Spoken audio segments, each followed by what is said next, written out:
저는 이제 그 제도적으로 국토부에서 대량이 오셨으니까 그런 시스템을 좀 개선을 해서 품질을 담당하는 기술자들이 건설 기술사 중에서도 대우를 좀 받고, 그리고 권한과 책임을 정확히 줘야지 이제 그 자기 기술자적인 양심으로 관리를 할 수가 있거든요. 그런 부분들 너무너무 토대가 미약합니다. 그런 부분을 좀 획기적으로 좀 이번 차제에 개선해서 해외에 가면 공사 품질관리 엄청 잘하잖아요. 왜 그렇습니까? 기술자들한테 대우 제대로 해주고 인원도 많고 뭐 권한도 주고, 우리는 콘크리트 강도 안 나온다, 슬럼프 안 나온다고 막고 시켜야 되면 돈이 얼마나 까이든 간에 아닌 거 그냥 대충 봐줘갖고 그냥 쳐놓고 문제가 되죠. 될 수밖에 없는 구조로 간다니까요. 근데 대받고 시키면 그 원가 증대잖아요. 못한다고요. 그러니까 실질적으로 품질 관리를 할 수 있는 토대가 아니다. 그동안 사고 안 난 게 어떻게 보면 기적이에요. 저는 그렇게 생각합니다. 이번에 제대로 큰 사고가 났기 때문에 이제 이슈화가 좀 되는데, 그런 제도적인 그 근본적인 것을 개선해서 이참에 좀 좋은 품질 관리하면서, 진짜 창피한 일 아닙니까? 우간다에서 사고 난 것도 아니고 무슨 10대 되고 진짜 우리나라 토목 건설 어디 가서 뭐 세계 최장 뭐 최고 고층 뭐 만들고 자랑하면 뭐예요? 다 무너지는데 국내에서. 그건 아니지 않습니까? 그래서 그런 부분을 제대로 보강하는 게 맞다. 그렇게 간단하게 먼저 말씀드리겠습니다. 그와 같이 시설 안전은 바로 품질 관리거든요. 품질 관리가 바로 시설 안전입니다. 그래서 품질 관리를 철저히 하게 되면 시설물의 설치 목적, 그리고 성능, 그리고 내구성, 이게 확보가 되는 것이거든요. 그게 품질 관리이고, 이 품질 관리가 아주 법령상으로는 세계 최고 수준으로 잘 규정이 되어 있다. 저는 그렇게 지금도 확신합니다. 단 그것을 뒷받침하는 데는 비용 지급과 전문가 참여가 있어야 됩니다. 전문가 참여를 할 수 있는 그런 툴을, 그런 제도를 이미 만들어 주셨습니다. 지난번 2014년도 또 2015년도에 걸쳐서 건설기술진흥법 및 법령 및 그 시행규칙을 제정을 할 때 저희가 수차 방문해서 내용도 설명드렸고 그런 내용들이 많이 반영됐어요. 근데 빠진 게 뭐냐 그러면 대가 기준입니다. 대가에 대해서 전혀 저기를 모두가 다 불가로 이렇게 회신을 주셨고 다 반영이 안 됐습니다. 그래서 그 부분을 오늘 좀 집중적으로 말씀드리고 싶습니다. 그래서 제가 만든 참조 자료를 이 건설기술진흥법 시행규칙 별표 6이라는 것을 특별히 여기다 제시를 했는데요. 다른 내용에서 앞에서 모든 법령, 시행령, 시행규칙 또 다른 앞에 건설공사 품질관리 업무지침 이 내용에서 ISO 9001에 2015년판까지 적용을 해서 변경까지 해가지고 상시하게 모든 품질 활동들 업무 내용들 상시하게 기술해 놨습니다. 그런데 그걸 하려고 그러면은 누가 필요하냐? 일할 사람이 필요합니다. 그리고 그것을 시행사가 하든 발주자가 누구에게인가 시켜야 됩니다. 그런데 그것을 지금 시공계약자에게 미루고 있거든요. 그런데 많은 사람들이 시공계약자가 할 수 없는 부분들이 발주자가 담당해야 될 부분들이 있습니다. 그것을 공공공사에서는 발주청이 담당하고 있습니다. 또 감리가 담당을 하고 있습니다. 그런데 민간공사는 죄송하지만 그런 조직도 없고 할 의지도 없습니다. 전혀. 그래서 우리와 같은 이런 전문 기술자들이 거기 반드시 참여할 길을 열어주셔야 됩니다. 그러니까 그런 문제점이 있고요. 또 그 인력 자체도 적은 공사라고 해서 품질을 무슨 뭐 초급 담당자가 관리를 하고 이런 식으로 잘못 규정을 해놨어요. 소방공사 같은 경우에요. 감리 인력 같은 것들이 보면은요. 아무리 적은 공사라도 몇 억짜리 공사라도 최소한 고급 인력이 1인은 들어가야 됩니다. 우리는 얼마로 되어 있냐 그러면 100억까지는 초급 기술자 1인 이렇게 규정되어 있거든요. 한국 기술자가 가서 어떻게 품질 관리를 합니까? 해외에서는 품질 관리 담당자들이요, 책임자들은 전부 소장급입니다. 공사 규모에 관계없이. 그리고 거기에 이 소속된 인력들이 우리나라 인력의 최소한 10배씩은 됩니다. 그렇게 해도 이 품질에서 문제가 나오는데 그런 부분들이 안 돼 있고요. 아마 이야기 원래 콜드 조인트는 시공 불량이다. 이 콜드 조인트가 시공 불량이라는 거는 우리 국어 사전에도 나옵니다. 우리 국어 사전에 콜드 조인트 찾으면 시공 불량으로 나옵니다. 그런데 실제로 우리 건설 현장에, 특히 우리 민간 그 발주공사 현장에는 콜드 조인트는 시공 불량이라고 생각 안 해요. 그래서 제가 이 콜드 조인트에 대한 이 뒤에 이 사진을 제가 좀 올렸는데, 바로 이 사진에 보면요, 맨 위에 있는 게 지금 우리가 아파트 현장에서 가장 많이 나오는 벽체에 생기는 콜드 조인트입니다. 그리고 그 다음은 맨 위층, 그 옥상에 가면 또 이런 콜드 조인트가 수없이 나옵니다. 또 밑에 그 두 가지 는 아파트에 가면은 이 지하 피트가 있습니다. 지하 피트에 가면 이런 콜드 조인트가 수없이 발생합니다. 근데 이런 것들이 부실 시공으로다가 어디고 기록이 하나도 안 났습니다. 그게 현재 지금 우리가 민간공사의 현재 시공 품질의 현 주소입니다. 그래서 해외에서는 이런 것들이 금지가 되어 있는데 국내에서는 그냥 묵인하는 겁니다. 또 경우에 따라서 은폐하고 있습니다. 왜? 콘크리트 표면에 이런 것이 발생이 되면은 본래 우리가 해외 현장이나 원자력 현장에서는 거푸집을 제거하고 나면 바로 가서 표면에 이런 콜드 조인트가 있는지 없는지를 검사합니다. 그리고 검사하고 이런 거 발생이 되면 바로 부적합 보고서를 써요. 다 기록으로 남깁니다. 근데 우리 지금 아파트 현장 민간공사에 가면 거푸집을 제거하자마자 바로 페이스트 아니면 몰타로다 싹 덮어버립니다. 그러니까 안 나타나는 거예요. 이게 지금 해외 원자력에서는 가장 콘크리트 구조물에 가장 취약한 그러한 그 시공 부적합인데, 우리 민간공사에서는 이런 것이 수없이 많이 발생되는데 이런 건 전혀 나타나지 발견을 못하는 이유는 바로 이런 거를 과감하게 검사해서 그런 거를 리포팅하고 그거를 제기하는 그런 전문가를 지금 우리 키우지 않았습니다. 저희가 원자력에서 품질을 봐올 때, 우리 간부들은 미국에 가서 3개월씩 교육받았습니다. 품질만. 또 국내 직원들은 미국의 에바스코 전문 교육자를 불러서 국내에서 적어도 3주 이상 품질 교육을 집중적으로 받았습니다. 근데 지금 우리는 품질 담당자, 품질 경력 한 번이라도 없어도 건설 현장에 있었으면 품질 경력 인정해 줍니다. 이런 제도는 전문가가 없이 품질을 확보할 수는 없습니다. 이게 이제 지상 구조물하고 지하 구조물로 구분을 해보면, 또 지하 구조물은 다 물이 들어요.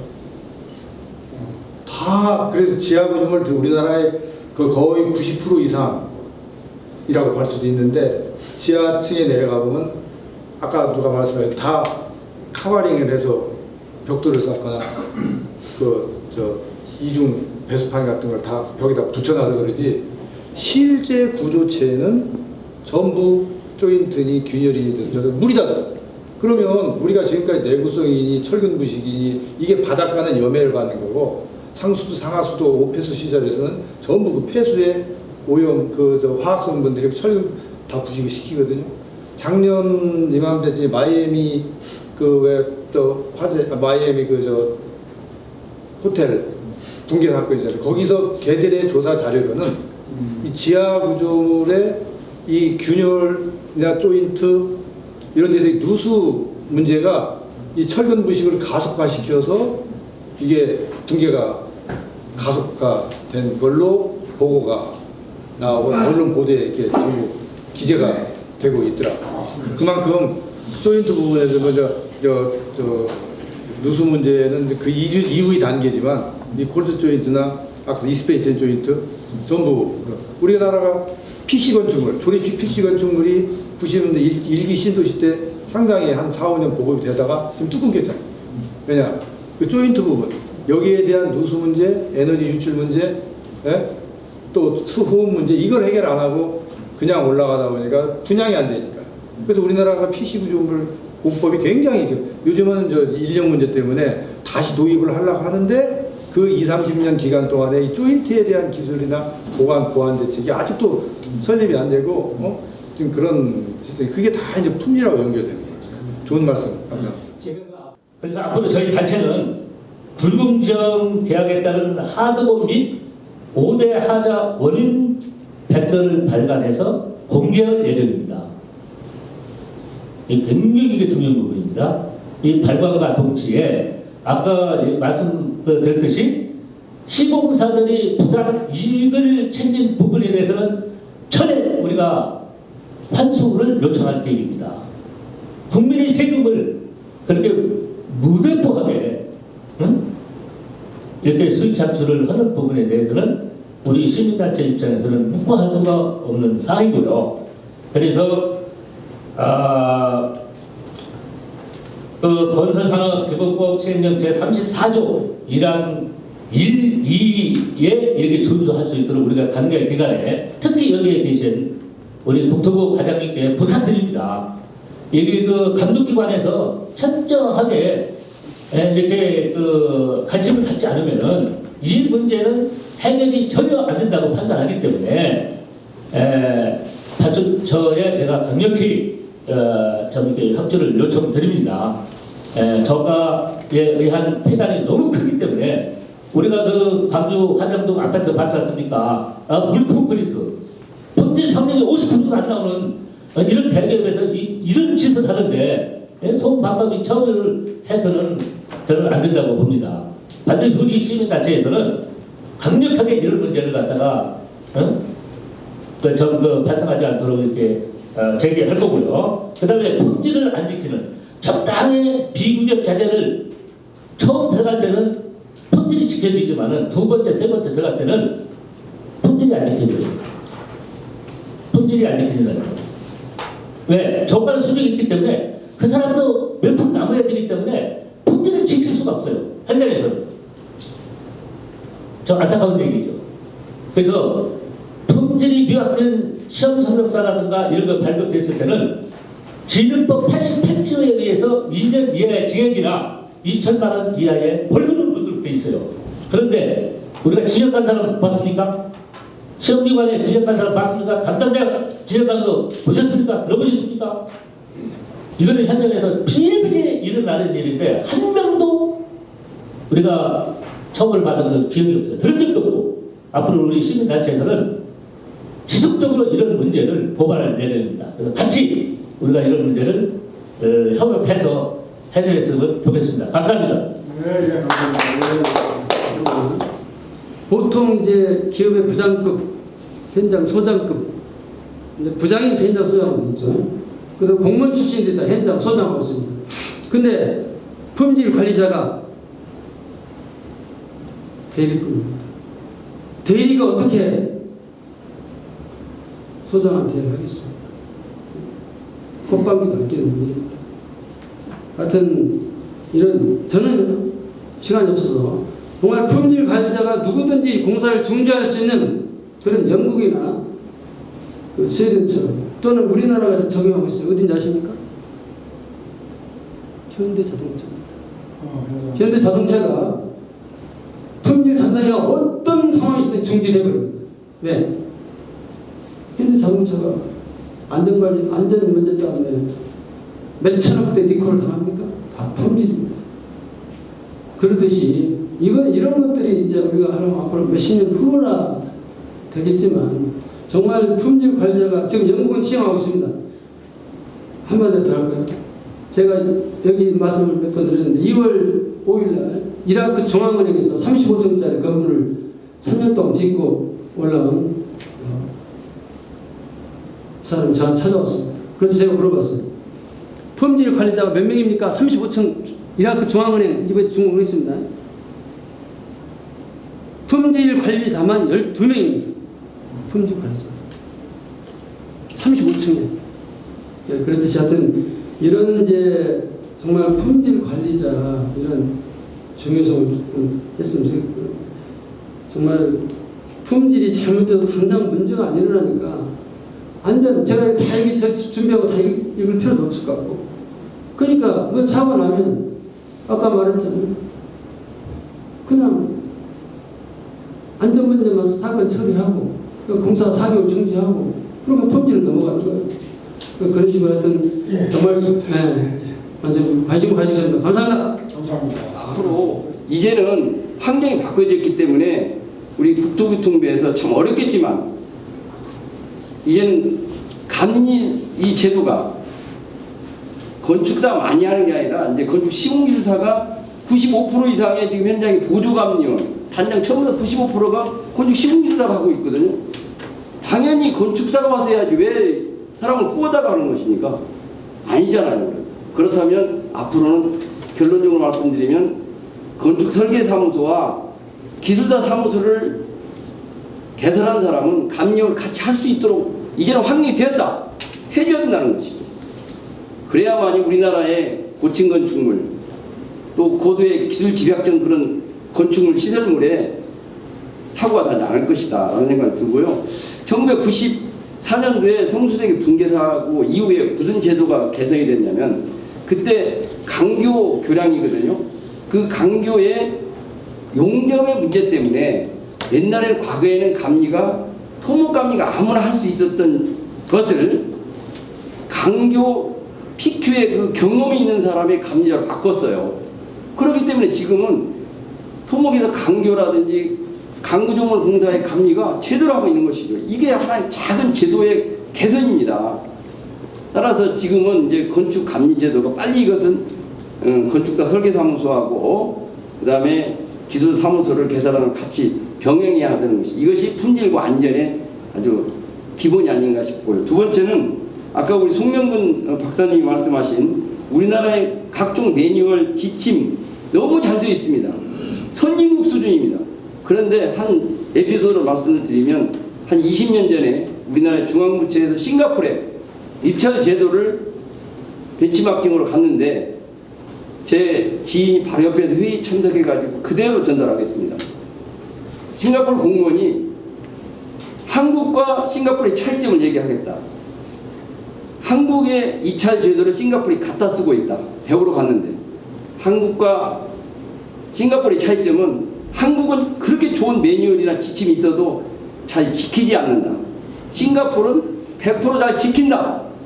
이 차이점을 듣고 창피해가지고 굉장히 아주 놀래고 다시 돌아왔다는 그런 에피소드가 있습니다. 그래서 앞으로는 우리 송명근 박사님 말씀하신 것처럼 여기에 있는 모든 분들이 또 국가, 지자체, 모든 이 건설 기술인들이 우리나라에 있는 그런 법, 그 다음에 관련 지침, 고시 이런 것을 잘 지키는 그런 문화가 형성되기를 저는 바람하지 않습니다. 감사합니다. 예, 두 가지만 좀 실질적으로 국토부가 좀 해주시길 좀 부탁을 좀 드리겠습니다. 첫 번째는 결국 장 교수님 이야기하셨던 건 일단은 안 지킨다는 거거든요. 그러니까 법 자체를 일단 굉장히 좀 이행할 수 있게끔 실제 어떤 강력한 처벌이 됐든 또는 지원이 됐든 좀 해주실 필요가 있다. 예를 들어서 지금 이번 광주 사건이 발생이 되고 나서 상당히 우려가 되는 하나가 있어요. 어떤 이야기냐면 사고가 발생이 되고 국토부는 일단 유법행위에 대해서는 강력하게 처벌하겠다. 뭐 영업정지가 됐든 등록 취소가 되겠든 이렇게 하신다고 이야기를 하셨는데 지금까지 어떻게 흘러갔냐면요. 일단 지자체 이번 서울시가 되겠죠. 그럼 서울시가 현사안에 대해서 아마 영업정지가 됐든 등록 취소를 할 거예요. 그러면 현사안 입장에서는 당연히 영업정지, 가처분, 소송을 갖다가 이제 진행을 하겠죠. 거기에 대해서. 이제 소송을 하는 과정에서 소송 기간이 되게 또 길어요, 이게. 소송이 굉장히 길어지게 되고 대형 높음을 쓰게 될 거고 반면에 관련된 정부 부처 또는 지자체의 어떤 담당자 그 다음에 기관장은 또 변경이 됩니다, 이게. 그럼 한 2년 정도 가다 보면 또는 3년이 가다 보면 국민들 관심에서 또 멀어지게 되고요. 그러면 결국은 법원에서는 굉장히 미미한 그런 현재 페널티를 주게 되는 거죠. 이런 과정이 계속해서 왔어요. 아까 우리 저희 건실련의 안 총장님께서 이야기하셨지만 이런 어떤 굉장히 처벌 자체가 안 된다는 거죠. 건축법상에 되게 좋은 제도들이 많습니다. 2년의 징역, 2천만 원의 벌금들 또는 상한법도 많이 있어요. 그렇지만 실제 그런 게 안 지켜졌다는 거거든요. 안 지켜지기 때문에 시공사 감리가 계속 이런 행위를 계속 하고 있는 거고요. 그래서 이번 기회에 좀 법에 있는 내용을 좀 이행할 수 있게끔 처벌부터 시작을 해서 지원까지 전부 다 좀 해주실 필요가 있고요. 두 번째는 죗값 주고 제대로 시키자라는 인식을 좀 갖게끔 좀 해주실 필요가 있다. 결국은 품질이 됐든 안정이 됐든 항상 비용이거든요. 한 가지 예를 좀 말씀을 드리면요. 기존의 시스템 돈바리의 작업 발판, 시스템 돈바리 작업 발판을 옛날에 설치하지 않았습니다. 그러다 보니까 이 시스템 돈바리를 설치하는 그 작업자들이 굉장히 사고가 많이 났어요. 그런데 지금 이제 LH가 됐든 뭐 도로공사 같은 경우에는 이제 작업 발판 설치 비용을 반영을 해주고 있죠. 작업 공사비에서. 그러다 보니까 시스템 돈바리 위에들 이제 꽂을다든지 이런 작업을 하는 과정에서 작업 발판을 설치하고 작업하다 보니까 사고가 안 나요. 그것처럼 품질에 관련된 비용도 제대로 주셔야 된다. 그래야 실제 부실자재 또는 어떤 품질 시험에 대한 내용들, 품질 관리가 제대로 이행이 되고 나서 실제 이런 구조물 사고부터 시작해서 어떤 마감 사고까지도 발생하지 않고 하자까지 예방될 수 있는 이런 어떤 시스템을 갈 수 있게끔 그런 두 가지를 좀 이번 기회에 좀 명심을 하시고 좀 이행을 해주시면 그런 다음 말씀 좀 드리겠습니다. 예, 이상입니다. 먼저 이제 돈 문제 얘기가 많이 나왔어요. 돈이 충분하지가 않다. 품질 관리 업무, 안전 관리 업무. 이제 오늘은 뭐 주제니까 이제 일단 품질에 집중해서 말씀드리겠습니다만. 그리고 이제 이거에 연결되는 문제로 저가 하도급 문제, 다단계 하도급 문제, 뭐 이런 얘기까지도 나왔는데, 이 부분이 참 접근하기가 굉장히 어려운 문제예요. 공공공사 같은 경우는 예정 가격 작성 기준이라는 게 있고, 그다음에 이제 어느 정도 입찰 제도가 정립이 되어 있기 때문에 아주 초저가로 낙찰되는 형태는 이제 나타나지 않죠. 물론 옛날 저가 낙찰에 대한 문제점이 지적되기도 했고, 최저가 낙찰제 때문에 어느 정도 이게 종합시장 낙찰제라든가 이런 게 자리 잡아가면서 공공 분야에서는 그나마 좀 낫다. 근데 거기서 만약에 음성적으로 제하도급까지 이어진다 그러면 이제 거기서는 많이 깎여서 가는 그런 문제가 있겠죠. 그다음에 이제 민간 현장은 사실 가격 통제 장치가 사실 없죠. 네. 그리고 엄밀한 내역 구성이라든가 이런 것보다도 견적에 의해서 경쟁을 하는 구조가 되기 때문에 여기서 좀 저가로 공사가 진행될 가능성이 조금 더 크고요. 예, 그리고 이제 돈 문제에 대해서도 얘기가 많이 나오는데, 그럼 정부가 가격을 통제할 것이냐는 또 다른 문제입니다. 공공공사야 당연히 이제 적정 가격에 대한 제도를 운영할 수 있지만, 민간공사까지 이걸 통제할 수 있느냐에 대해서 좀 정부가 어디까지 손을 댈 것이냐, 이건 좀 어려운 문제예요. 다만 이제 이 부분에 있어서 정부가 그래도 어느 정도 최저 기준은 제시해야 되는 거 아니냐, 그런 접근 방식에서 그 논리에서 건설안전특별법에 이제 적정공사비 적정공사기간이라는 그 제도가 들어가 있습니다만, 그거를 세부적으로 시행하는 방법은 아직도 고민 중에 있습니다. 그러니까 사실 제도적으로 접근하기가 어려운 부분에 있어서는 우리 시장에서 좀 자성 노력이 좀 같이 이루어졌으면 좋겠다라는 생각이 많이 듭니다. 그게 제가 자성 노력 얘기한다고 쉽게 이게 우리나라에 굳혀진 문화가 있기 때문에 그게 쉽진 않을 거라고 생각을 합니다만, 우리가 아까 제도가 잘 갖춰져 있다는 얘기를 많이 하셨는데, 그 제도를 지키기 위한 노력을 하기 위해서는 사실 이 정도 갖고는 수주가 안 됩니다. 사실 그런 문화가 좀 형성이 돼야 되는데, 그 문화가 좀 바뀌기가 쉽지가 않은 게 저도 참 답답합니다. 그래서 일단은 사실 이게 공공이 감시를 아주 요만한 촘촘한 망으로 견제하기는 한계가 있다. 결국 이거는 이것도 역시 제가 또 반복해서 말씀드리지만은 또 자성의 노력이 분명히 필요한 영역인데, 그럼 어떻게 자성의 노력을 이끌어낼 것이냐. 그래서 아까 최명희 교수님 말씀하셨지만 이제 처벌 문제를 말씀하셨어요. 이 광주 사고를 요거 처벌은 확실히 좀 엄중한 처벌이 들어가야 업계에 경종을 울릴 수 있을 것 같고, 그 다음에 점검입니다. 점검이 저희가 그동안 점검을 계속 열심히 해오고, 실제 점검을 나간 현장에서는 그나마 좀 개선 효과가 있기는 했던 건 사실이에요. 근데 좀 계도 위주로 간 것도 저희가 좀 한계로 생각을 하고 있는 부분이긴 합니다. 그러니까 좀 잘못한 부분이 있으면 좀 엄히 엄정히 법을 적용하고, 강하게는 영업정지, 벌점 이런 것들을 과감히 해야 되는데, 이게 사실은 쉽지 않은 실무자로서 현장을 점검하고 처분을 내리는 실무자로서 어려운 부분들이 꽤 있었어요. 그래서 지금까지는 좀 계도 중심이었다 이렇게 보고 있는데, 아까 익산청 사례 말씀하셨죠. 익산청 특별점검. 그 사례를 저희도 내부적으로 이제 위에까지 보고를 드리고, 그게 사실은 자발적으로 한 것도 있지만 위에서 지시가 있었어요. 야, 우리 현장 점검 이래서는 안 되겠다라는 인식이 있어가지고, 자, 점검을 이 촘촘히 모든 현장에 대해서 못한다 그러면 우리가 가는 그 점검 현장에 대해서 철저히 점검을 해서 이게 언제든지 우리도 점검을 그렇게 받을 수 있다. 그리고 처벌받을 수 있다라는 분위기를 좀 만들어야 되겠다. 이제 그런 그 분위기가 좀 있었습니다, 내부적으로. 그래서 익산청이 사실 시범적으로 먼저 한번 실행을 해본 겁니다. 저희는 그게 굉장히 잘 된 케이스라고 봐요.